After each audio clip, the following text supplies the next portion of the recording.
Posted by you/sapphire_trash. My ex-best friend attempted to take her own life, and I don't care. I haven't reached out.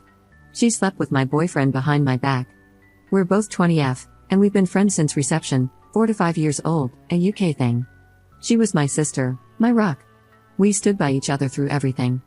When my parents divorced, she was there to offer a shoulder for me to cry on. When her grandmother died, I was there, keeping her afloat throughout high school. I'd been dating my boyfriend, 21M, for about 3 years. We started dating in sixth form, a version of UK college, and he was my first serious relationship. I introduced him to my family. He was many of my firsts. He was sweet, a little awkward, being a gamer guy, but he treated me to date nights and always made me feel special. Maybe this is me being young and dumb, but I thought I'd marry this guy someday. This was something I told my best friend. Well, about a month ago, while my boyfriend was in the shower, I saw a text notification pop up on his phone. We look at each other's notifications all the time, so I grabbed his phone to see it. It was from her, asking if they were still on for tonight and if she should wear his favorite dress. He told me he was hanging out with friends and going drinking.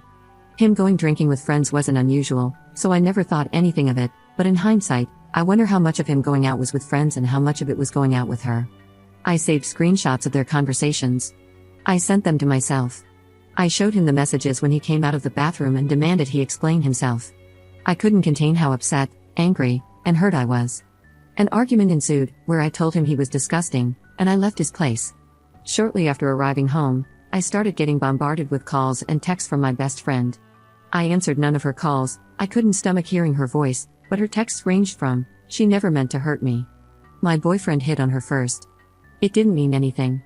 Then it got angry, saying I should hear her out. If I was a real friend, I would take her calls. I'm being petty and childish for not listening to her side.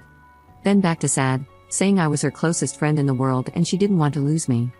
My boyfriend was strangely quiet during this time. After a few days, I got myself together enough to send them both messages.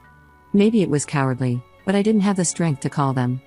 I told my now ex-boyfriend that we were done and I wouldn't give cheaters any chances with me. He responded by trying to call me, but after the third or fourth attempt, he gave up. He sent me a final message saying it wasn't that big of a deal, that they just fooled around, but agreeing he didn't want to date me anymore. My ex-best friend was more persistent after I told her I wanted nothing to do with her. Day after day, I'd get messages and calls from her. Demanding to talk. Demanding we resolve this. Demanding I not say anything to anyone. Saying she's stopped seeing him. Saying she'll unalive herself if I don't talk to her. Really messed up stuff. I ended up confiding in a mutual friend about what was going on because I was seriously beginning to wonder if I was being a bitch. This friend reassured me that my feelings were justified.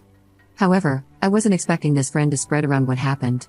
The gossip spread like wildfire, and a few days ago, my ex-best friend tried to take her own life. I said nothing. I haven't visited her in the hospital. I haven't sent any messages to her family.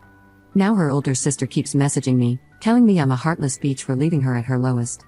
For not trying to prevent this. That everyone makes mistakes and that her sister didn't intentionally hurt me. Maybe it does make me a heartless bitch, but I don't care. I'm relieved she survived, but I'll never forgive her. I'll never forgive her betrayal. She destroyed our friendship when she slept with my boyfriend. Commenter. Good, don't contact her or her family, that's done for. You're not responsible for her mental health. And make better friends, not gossiping ones like the one who told everyone. Just cut them off. If your family tries to pressure you to be friends with her, warn them that you're not above going low contact with them. Block them all as well. Ops response. Unfortunately, I don't think the friend I confided in had intended for things to escalate so much. She really helped me understand that I wasn't being a terrible person for not giving my ex-BFF a second chance. She cheered me up and made me feel better, but she ended up telling the rest of our friend group, and after that, it was like Pandora's box had been opened. I've blocked my ex and my ex-BFF. I've also blocked her sister, and it's looking like I'll need to block one of her cousins too. This makes me a little sad because I was always so close with her cousins. My dad agrees with me 100% and told me I'm doing the right thing. When I told my mom, I could tell she was disappointed and tried suggesting that I talk to my ex-BFF, but I shut that down really quickly, and she backed off. Update 1 month later. Hey again. It's been a while. First, I want to thank everyone for all their comments and support. In hindsight, I now realize I wasn't being a bitch, but in the moment, when I was being bombarded by texts and calls from her family, it's hard not to let those thoughts mess with your head. I didn't know if I was going to post an update, but some things have happened, so this might get a little long, sorry. Giving fake names, ex-BFF is Nikki, her older sister is Tammy, and ex-BF is Josh. I'll name anyone relevant as I go. So I mentioned in a comment that my mom wanted to speak to me later that day. I had a few replies warning me that she would try to pressure me into forgiving Nikki, and they were right. She came over to my dad's that evening and wanted a conversation in private. She asked if I'd spoken to Nikki yet. I said no. She asked if I was going to. I said no. I was trying to be as firm as possible because I knew what she was about to do. She asked, "Don't you think you should?" My response was, "No. I don't see why I should." I sent her a final message almost a month ago. This is where things began to really go south in the conversation. "Mum, love, she's in the hospital right now. She needs all the support she can get. You're meant to be her friend." I didn't even know about her condition until her mother called me. Me, really? I'm meant to be her friend after she slept with Josh behind my back? I didn't say anything about her because I didn't want to talk about her. "Mum, are you really going to hold on to a silly grudge? I understand she hurt you, but she's hurting so much more right now, love." "Me, she's hurting?" "Mum, yes, you both are. I raised you to be a kind, forgiving person. Why can't you forgive her?" "Me, what? Like how Dad should have forgiven you?" This wasn't my finest moment. I didn't bring it up before because it wasn't relevant, but the reason my parents' divorce was due to infidelity on Mum's end. And it wasn't just a one-time thing, not that it matters even if it had been, but my mum always believed Dad should have just forgiven her. I admit this was a low blow for me, and the conversation spiraled into an argument from there, with both of us saying some not-so-kind things to each other. Eventually, I decided the conversation was over because we were just going around in circles and heading into yelling territory, so I told her to leave and said I'd try talking to her again when we'd both calmed down. When she was leaving, she said this, "I hope you're not as cruel as your father." I'm typically not an angry person, but this infuriated and hurt me. I lived 50-50 between my parents. They both made sure I had everything I could need or want, but she felt her situation and struggles were undeserved. Dad never helped with bills or payments that didn't involve me. She expected more. Cheaters always do. I didn't say anything when she left. I just blocked her number and social media accounts and cried. She cared more about the girl who had hurt her daughter than about her own daughter. She realized pretty quickly what had happened and came back the next day, but Dad told her I didn't want to talk to her, true, and she had to leave. It took maybe half an hour before she finally left. The next few days, she kept trying to reach me through other people, but I stayed silent. The Friday after my post, I decided I felt calm enough to talk to her and unblocked her. We spoke over the phone, which wasn't as exciting as the conversation above. Basically, it was her apologizing and telling me she was wrong for trying to force me to forgive Nikki, that she'd respect my decision, but she tried to suggest I think about it. I very firmly told her I was not forgiving Nikki. She just said, "Okay." Things didn't really feel the same with us.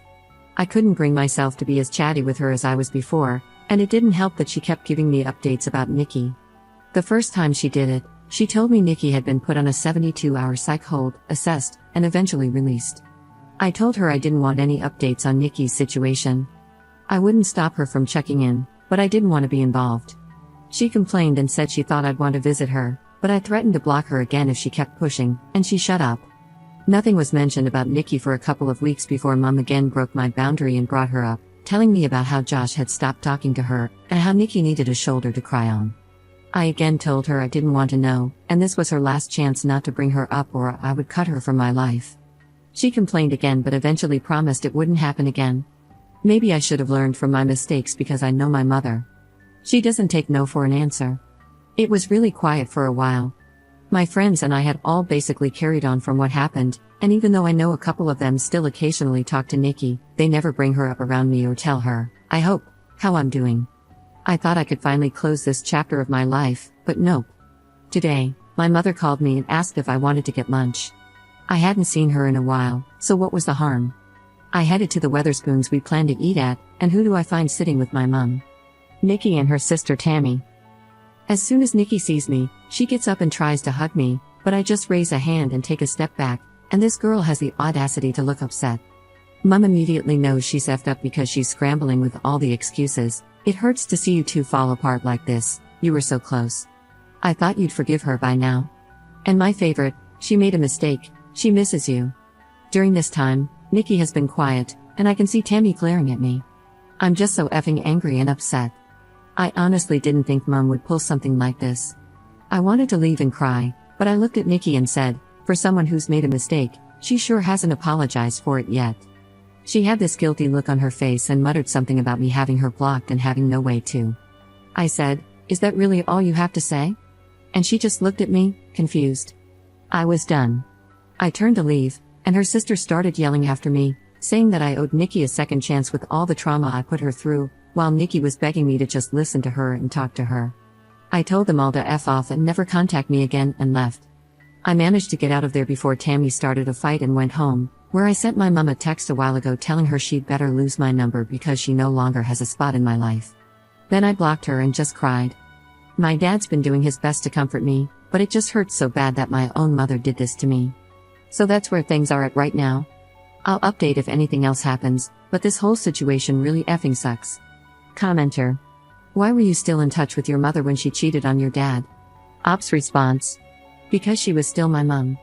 I was a teenager when my parents divorced, and it was my father who encouraged me to maintain a relationship with her. Second update 16 months later. Hey there, everyone. I'm the girl who made the my ex-best friend attempted to take her life posts. I didn't think labeling this post like that really fit. I first want to apologize for taking so long to give you an update and to also thank you for your kind words. I haven't been able to reply to many messages, and I've had a lot, but I've taken the time to read through every single one, and I appreciate every single one of you. This Christmas has been amazing. I spent it with my family, with my dad, and I went out on Boxing Day night with my friends to party hard and regretted even harder the following day. I'm in a much better place than I was back in December 2023. That's kind of why I struggled to give you all an update, because around Christmas and New Year's 2023, I was not in a good place. I really needed to focus on myself and work on getting to a better place. As of January 2024, I have been no contact with my mother. Unfortunately, I've seen her since then, and I've done my best to avoid talking to her on the 3 occasions I've had to be in the same place as her. Not out of choice, mind you, but it is what it is. During Christmas 2023, she had expected that I would be spending it with her and her side of the family. Given the events at that time, this was obviously not happening, and my dad told her as much. She lost her mind. She refused to take no for an answer leading up to Christmas, to the point that Dad and I left for my paternal aunt's house on Christmas Eve to spend the night there. According to a neighbor, my birth giver showed up pretty early in the morning to catch us leaving, but was irate to learn we already weren't there. Thankfully, my aunt had moved house quite recently, so my mother didn't know the new address. However, we came home to parcels completely destroyed on our porch the following Boxing Day.